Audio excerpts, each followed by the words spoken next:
When I first met Jenna, I thought she was one of the most organized people I'd ever met. She loved planning things, budgeting, and even had a folder for every kind of document. I admired her sense of control. It made me feel like my life was becoming more stable just by being around her. We moved in together after a year, and for a while, everything seemed peaceful and simple. Jenna had recently started her own small online business selling handmade products. She was excited but also stressed. Some nights she'd stay up until 2 in the morning, sketching ideas or packaging orders. I tried to help when I could, mostly with small errands and deliveries. I knew how much it meant to her to make it work. One weekend, I noticed a few new shopping bags in the apartment. Shoes, some home decor, and a couple of tech items I didn't remember buying. I didn't ask much. I assumed she'd gotten good deals or used her business earnings. She just smiled and said, "It's all under control." And because I trusted her, I didn't press further. A few weeks later, I received a strange letter in the mail. It was from a store I'd never shopped at, thanking me for opening a credit account. My first reaction was confusion. I thought it must have been a mix-up. I showed it to Jenna, expecting her to laugh it off with me, but her face froze. She sighed and said, "Okay. I was going to tell you." My heart skipped. "Tell me what?" I asked carefully. She looked nervous and admitted, "I used your information to open a few store accounts. Just small ones. I needed to get supplies for my shop, and I planned to pay them off before you even noticed."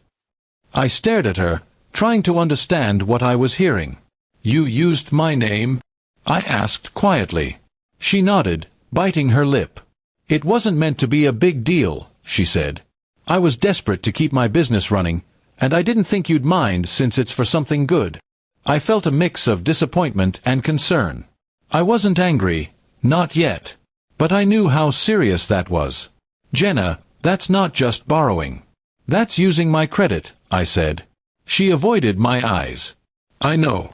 I was going to tell you after I fixed it." Then she added softly, "I didn't want you to see me fail." Those words broke through my frustration. I realized she wasn't being careless out of greed. She was scared. Scared that her dream would crumble, scared that I might stop believing in her.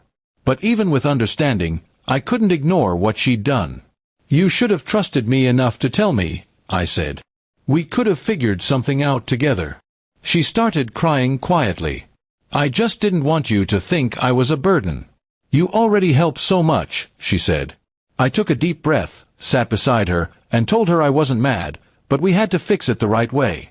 I helped her list every account she opened, every purchase she made, and we started calling the companies to explain and close them properly. It took days, but step by step, we managed it. The process wasn't easy. There were fees, calls, and moments where she almost gave up. But through it, I saw something important. She was genuinely remorseful. She faced every mistake head-on and didn't try to hide anything anymore. It changed how we both communicated after that. Over time, Jenna began separating her business finances properly. I helped her open a small business account and even built a simple tracking spreadsheet for her. It was our way of starting fresh, with honesty as the foundation. Slowly, the tension faded, replaced by quiet respect. Months later, she surprised me by paying back every single amount that had been charged under my name.